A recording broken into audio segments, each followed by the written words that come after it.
Alléluia, alléluia, alléluia. Bandeko, merci beaucoup. Balandignon, il y a émission Second Souffle. Balandignon, il y a chaîne Nabino, chaîne chrétienne. Il y a sur le www.maranatha-second-souffle-3.com. Zambia Pambola Bino, puis à se manifester sur ma casquette Nabino. Mais une chose à ne pas oublier, que au tout il bakuma la ndengo te chaîne oyo pe Hollanda. Yebisata bandeko partout biska bazali pesa bango chaîne oyo balanda. Ils seront édifiés comme plusieurs personnes. Ndengue na zui na récolté ba témoignage, plus de 85% ya bato. O bazolanda biso bazui ba réponse. Misala, mikanda, ba kamebele bele ba guérison banin. Mais 15 personnes etikali. Bo lembate bo benga. Toko bandeli sous prière, nzamba pe sa solution. Alors, yango naza bref naza mukuse oyo ezali prière. O tolingi to sala ensemble. Afin que nzamba se manifester parce que ba esprit soit poursuite. Ba esprit ya contrôle. Éthique vina yo. Éthique bozuna yo. Éthique nyonso ya yo. Ozala libéré, ozala affranchi, ozala libre. Ya ko voyager, ya ko sala business, ya ko sala nyonso lingi na nzambe. Munguna meka kusimba yote. So kutani na problème c'est que tout na nzambe. Ou yo moko salima be, bongisa na nzambe, tu vas avancer. Et non pas de contrôler yon amout parce que tu n'es pas esclave du diable, tu n'es pas l'esclave de qui que ce soit. Voilà, tu peux si verset, totanga bongo toyeba ko continuer to ça la prière parce que ezaka prière moko ya mukuse. Nde to zotanga na Bible na mukanda ya 2 Rois chapitre 1 verset 8 à 15. 2 Rois chapitre 1er verset 8 à 15. Bible lo biboye. Na otanga nyo sote mais pour comprendre na otanga ka muke. Ils lui répondirent: c'était un homme vêtu de poils et ayant une ceinture de cuir autour des reins. Et Azaria dit: c'est Élie le Tishbite. Il envoya vers lui un chef de 50 avec ses 50 hommes. Ce chef monta auprès d'Élie qui était assis sur le sommet de la montagne, et il lui dit: homme de Dieu, le roi a dit, descends. Élie répondit au chef des 50: si je suis un homme de Dieu, que le feu descende du ciel et te consume, toi et tes 50 hommes. Et le feu descendit du ciel et le consuma, lui et ses 50 hommes. Le bas, amen. Il en va encore une deuxième fois, une troisième fois. Tindaki, yoka awa naza bref, que Eli yazala kine musala nzambe. Mais mo Azaria, Akazia pardon, yemutazala ki roi, mais une chose qui est grave. Atindi Eli, atindi ba soda pona ba kende ko kanga Eli biskazalaki. Nde bakei, balukie, mon esprit contrôle. Ba yeba même place aza. Et bah, qui va découvrir tes places à Zali. Tandis que tant que quelqu'un a une moutouté, bah découvrir que Aza place tel, bah landier tikuna, esprit poursuite, là esprit contrôle, bah contrôler bah mon place à Zali, bah landier, pour bah kangaye, bah ya na eti et pas na roi, soit bah boma, soit bah salaini. Mais tant aussi que bah yé, bah comme il pembeni, il y a Eli à l'obini. Tant bah bien roi tini soto kangaye le kita, et Eli à l'obi, soki na zamu sali na zamu, moto e kita, ezikisa. Na yo na bâtiment sur botine moto qui était tumbi bango sur place. Roatine deuxième fois, même chose, troisième fois. Nde sikoyo ba ko supplier ya ko supplier. Papa, pardon vina biso ezala paix précieuse et pas ina yo. Pardon, to saloma bete limbisa ba fukami même na fukam. Nde pona kita l'ange na verset 15, l'ange de l'Éternel dit à Élie: descend avec lui. N'a aucune crainte de lui. Voyez, ce qui est à la bonne bango pe balinga bakufa. Aussi on a quelque chose ezawana. Et même chose na nombre. Na chapitre 16, okokuta appelle lisusu que Moïse, na le fils de Corée, Dathan Abiram, boba s'opposa contre Moïse. Nzamba trasaka jugement na ye na moto.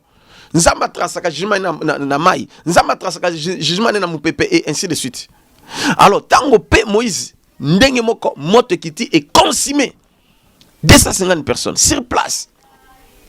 Yango pe ozomona ke Na kati na Bible tozo parcourir bisika ibele na Luc chapitre 9 verset 51 à 56 okuta même les apôtres Jean et Jacques basala ki pe bon bazana Jésus bango balingi baleka na ville wana bakota bate ya sango malamu baboyo te to lingi makambo na sango malamu te bango ye papa tinda pesaka ordre to senga ka moto ki te ezikisa village mobimba nde yeso bitete ozo comprendre babundisi bango te babengani bango te baboyinde évangile mais non babite na yeko perdre te parce que ils savaient, les apôtres savaient que ils ont droit de demander le fait et pour consommer mais wana parce que bazala ki bato mais siko ba balanda ko ba démon otika bango bon na bisio que soki osali prière ote soki exercer pouvoir ote en tout cas que ça difficile parce que na kati na prière sur ça là esprit à poursuite na contrôle ka fina o elandaka yo il faut otumbango na moto il faut osenga nini osenga protection divine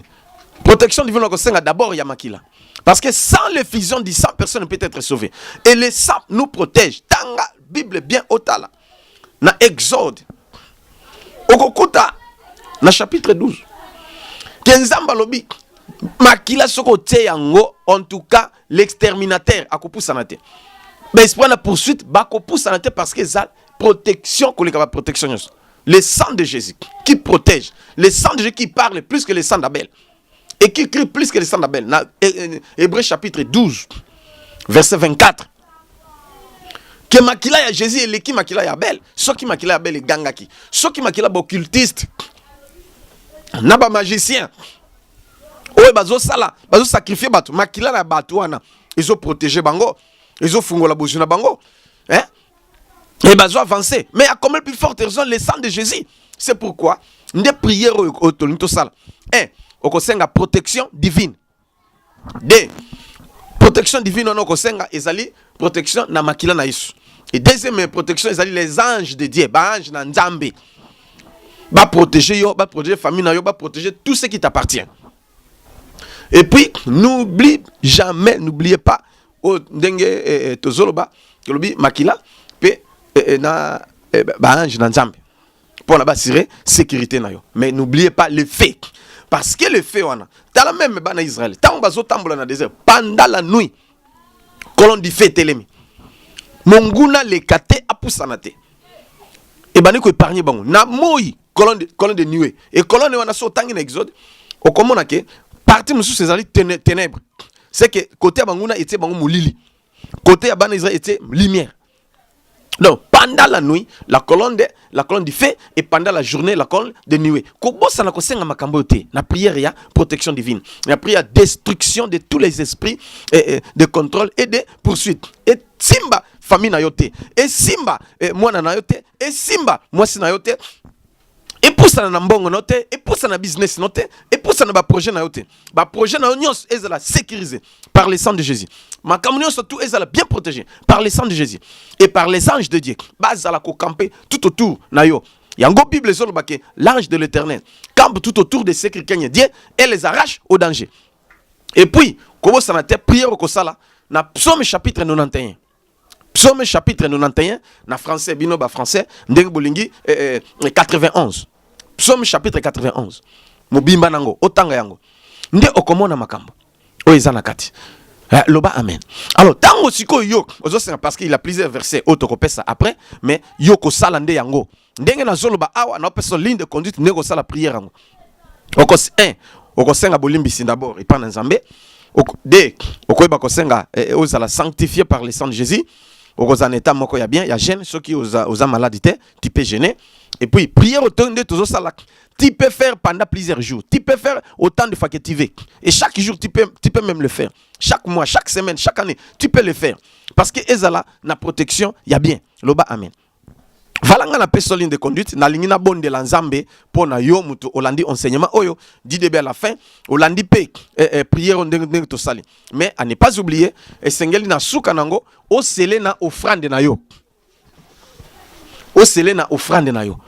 selon ba moyen na yo o sele prière na offrande nde sikoyo okomona nini Nzamba kusala pour avoir la faveur de Dieu et si tu as déjà eu la faveur de Dieu tu auras la faveur des hommes. Donc n'importe qui au cause faveur naie azala mokonzi azala nani tu auras sa faveur. Voilà c'est comme ça. Nebi ke na lobby moi na répéter mingi ezate oyo nalina bon de l'anzam parce que la prière il y a mois de février auto salaki il y a plusieurs témoignages. OK bokolanda on ne saura même pas peut-être que aussi ça va témoignage technicien à balancer même quelques témoignages comme ça bolanda nasima nde to zongi to ça la prière. Voilà. Suna ndeko awa kombo nani popa? Non, c'est Rives. C'est Rives. Ives. Ah, c'est Rives. Ives, c'était mais Ives. Ives. Ah, pour Ives, les amis langue, mais Ives, ça va. Alléluia. Bon, Olivier témoigne ça passe à l'important. Non, il a témoigné ça mais puisque Zambabi singaï na maladie à kyste ovarien. Azaki na kyste ovarien, il va donc bisangaï. Na mona médecin singaï faut pas opérer ngai pour payer déjà mon nez. Na EBCA na utikala uzosumbeli pour la deuxième fois. Ah, et c'est pas opérer pour la première fois. Opérer ngai kyste na appendicite. Mais ba yesu su ba singaï eza kyste ovarien pour et déranger à chaque fois so na commis la ovulation na souffrance makasi okoka ba douleur moko insupportable na quartier kutu ba yibisanga babi yeso ki akoti ndako seke maya kala moya na souffrance nango tinde na za mema na tika ko yibisa papa te ke na za na problème maladie ya opération na bunda nango kaka mais un moment donné na yoka suba douleur te na tika na ngape ne kipango souté mercredi na lali na butu na moni père aye Namoni yo olati soutane ya pembe oyebisinga mata na mbeto na mati tango na mati osimbinga na libumu oyebisinga baluka na baluki osimbinga na mukongo osimbinga suba oyebisinga kita na kiti tango nalingi na baluka place yo ozalaki oza tolimo. Alléluia. Alléluia.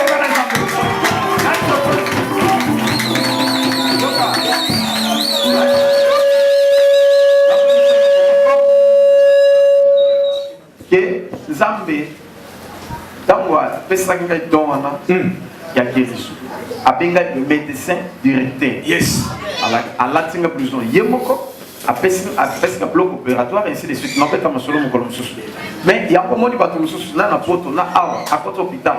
Ngaya na obondela amoni ngai na opérer na bis malade à sous malade limoué et ainsi de suite. Continuez ça. Sipo na lamuki la tongo na mekaki ko partager na frère Julien. Ayebi singa bi c'est que nous avons délivré yo. Expliquer qui est fait. Ayebi singa na bonda la ila butu na muni père amatinga na betu asimbinga na libumu asimbinga na mukonga asimbinga sona mutu mais na lamuki na tongo na régler eza ba date na ngai te. Faut ayebi singa ka c'est que nous avons délivré. D'ailleurs na partager sur na prophète. Prophète ayebi singa c'est que ozaki ata na problème maladie moko EBCA nabi effectivement nazaki na problème ya ba kyste ovarien mais ayebisinga ka bongo biso ki olali na buto moni musai na Nzambe seke Nzambe ye moko abibeli yo a visiter yo obiki lobi samedi nazongi hôpital po ye ayebisinga bi eye munene ifo balonga soki ebebisa yo mabota po ebebisa ba ofer na ebisinga donc na ye na mbongo de naza boye il faut tala nga siko eza na niveau ni ko ba opérer abina nga sombaka na sombiga a considérer ngabi o mais non mon elo te ayebi singa ka bonga bi o ni mon elo te ndeni o lobai na ngai si ekoli mais na dia na mbongo isinga ba opérer ngai abila ngai c'est que bakisi na komela ki yo esila kana yebi singa bi bakisi no le ka cher na tikala osomba on te kuna ndomo na mbongo ebele Nzambe nde mutabiki singa nde na za boye Nzambe abiki singa bi alléluia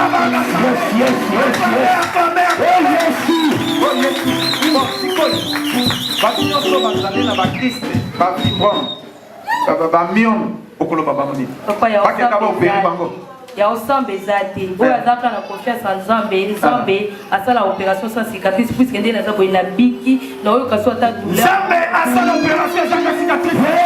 Oh, vivre juste miracle. Et la David yo na kombo na Yesu tolobi. Amen. Amen. Eta baboko ni Yesu. Yes. Déjà na bande kodele. Oyo Nzambe abikisi ba mususu ndeko musoto bika na Canada. Moina tanga kumbiza te. Atinde na bande kole pe baza. Alléluia. Bon soki ba fibrom soki ni tu consort ba médecin obi en tout cas pour na kobota. Mais abodi. En plus ba médecin obi eza. Il faut pas opérer, donc prier. Rendez-vous ya ba médecin ko kakende ko eloko ezate tracité. Yes. Nani mokonzi? Yes. Atina mokili oyo Nzambe na ngai. Ayebi ko bikisa mutu lokola yo e. Nani na mokili oyo Nzambe na ngai. Ayebi ko pambola mutu lokola yo e. Ata mokote yawe. Ata pesa maboko bona Yesu. Voilà, kasa na sere awa. Pesa miko. Sere, koko nani pe ovandi wapi? Comment on a sert civil na pas na Bible. Ah, sere civil na Bible. Okome andengeni. Ya na ngasa Londres mtatina na. Ah, ya na Londres tinja. OK, olingo témoigner ça basali pona. Non, témoigner o nzamba basali pona na lamba mikate na Bible. Ah. Nazaka oteka malamu. Ah. Mais à partir na ya awa papa. Ah.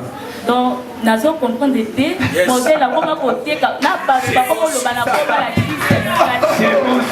Alléluia. Amen. On a fait qu'on souffle. Yes. Papa na pas dit était le manika de la na pas dit yes le son.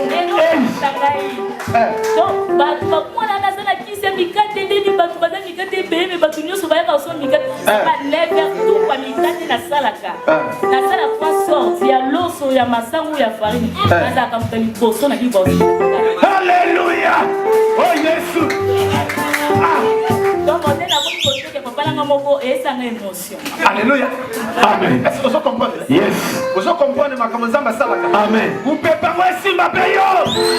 Attention la maman va bien Simba yo. Bon, maintenant ça va teka kaki. Okolo baba ngoni. Baka makala Nzambe. Donc muto azaka so ale lobi na ngalo Simba ki semikate na yeso bango soki oyenda olaki soki sio nga Simba. Yes. Alléluia. Amen. Nzambe. Dès qu'on est témoigner Nzamba fula yo. Osoma mapam, osoma meeting OK de liboso. Okoma partenaire. Na Congrès. Obi na mira Nzambe. Kolobi amen. Nzamba ko kompona lo kumna yo.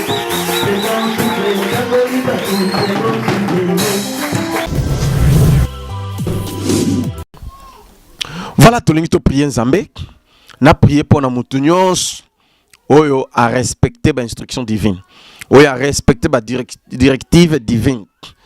Et Nzambe a visité. Au nom de Jésus, Nalina Bondela. Si tu es malade, touche là où tu es malade et tu touches ma main. Si tu as un problème, mets une main sur la poitrine et une autre main, tu me touches. Et moi, je vais prier. Une courte prière que je vais faire. Mais toi, tu peux tout faire. C'est-à-dire, tu vas faire la prière en demandant le sang de Jésus, en demandant la protection divine par le sang de Jésus et que le sang puisse couvrir tout est bien, toute ta maison et que la colonne du feu et la colonne de nuée puisse s'élever la nuit comme la journée. Tu vas demander aussi la sécurité, la protection à travers les anges de Dieu. Ils sont tout prêts pour agir. Voilà, je vais prier. Salane tuzo simbangai. Nanina mokili oyo Nzambe nangai. Ayebi kobikisa mutu lokola yo ye. Nanina mokili oyo Nzambe nangai. Ayebi kokangola mutu lokola yo ye. Ah Yesu. Kolo nangai na pesi yo matondi. Pona kobatela yo bateli ngai. Kolo nangai na pesi yo matondi. Pona kobatela yo bateli ngai. Obundeli ngai etumba na mbula oyo. Na banguna na alléluia na yoki déjà onction Nzambe simbinga et peut être touché au place aux alpes au nom de Jésus ndenge yo olandi pe ndenge o respecter l'instruction divine le lo onction Nzambe elatayo parce que la Bible dit l'onction brise les jougs au nom de Jésus na détruit maladie na détruit esprit nyoso tout ya liwa na détruit esprit sa complication d'esprit à contrôle pe ya poursuite et la chaîne zotonayo au nom de Jésus et la chaîne bozunayo et la ma promesse na yo et lâcher tout ce qui t'appartient au nom de Jésus na pinir bango na kombo na Yesu na détruire bango nyoso na kombo na Yesu ba mona yo te bandalelo ozala couvert par le sang de Jésus pe le sang de Jésus est sanctifié yo et purifié yo et le sang de Jésus yango ezala tibiskan sokozal nana mbongo na yo et le destructeur l'esprit mauvais ne peut jamais et ne pourra jamais s'approcher de toi ni de tes biens au nom de Jésus ba ange na Nzambe ba sire sécurité na yo partout yo biskozali na ba bien na yo na ya famille na yo na ya foyer na yo na ba projet na yo na ya mbongo na yo na ba nyonso tu ya yo au nom de Jésus et na sengi lisusu epai na Nzambe lelo Nzamba telema na butu na colonne di feu pe na moi na colonne de nuée au nom de Jésus ndenge na zobondela moto ya Nzambe ekita. Élie était une personne de la même nature que nous, il invoqua Dieu et Dieu lui exauça. Même Moïse, même chose, toi aussi tu es la même nature que Élie. Au nom de Jésus, que le feu descende pour calciner les démons, pour calciner les esprits méchants, pour les détruire au nom de Jésus, pour les consumer. Batika yo pe ba la papa na libela. Ozala sous la haute protection divine. Ndenge na lobby et salama. Onction Nzambe lata yo elongola nyonso mabe. Le lo zwa guérison. Le lo zwa musala. Le lo zwa kobota. Le lo zwa makamba bien au nom de Jésus. Oyo sengaki epesa mela yo. Pe mutu moko ta ko changer maloba oyo ibimi na munoko na ngai. Ndenge lobi amen et sala melo bongo mutu ko changer te. O vivre yango. Bandale lo obandi via sika na Yesu Kristo ndeto lobi amen. Merci beaucoup Balandinyoso ya émission Second Souffle pendenge bolanda ki prière nabino ya destruction de tous les esprits de contrôle et les esprits de poursuite Nzamba pambola bino et prochainement tozo ya pena makambasika o Nzamba koloba to sala ndeto ko sala et nous aurons la réponse. Mais n'oubliez pas s'il y a peut-être un témoignage, s'il y a peut-être quelque chose à dire ou des questions, vous nous appelez dans ce numéro Bokozanga Moko et puis Toko Solola Toko Bondela. Et puis les sous soki ozali pe na besoin ya kotinda quelque chose na yo to po offrande na yo, to action de grâce na yo, to dim na yo, to ko soutenir Evra Nzambe parce qu'on en a besoin de votre soutien. Au bengi biso kana ba numéro ana et puis ba kombo na ngai, kombo na biso yangwana izoleka évangéliste. Donc ndenge zali na Mikanda évangéliste zate mais non, c'est Lokamba Kunz. Prénom c'est Josué. Voilà, que Dieu vous bénisse partout où vous êtes. Je vous aime beaucoup. Bye bye. Et na pesi Jos Kingono ya zana technique pour bolanda biso na ba onyoso bazo travailler na biso ba na ya même nyonso bipai bozali Nzamba pambola bino et ciao.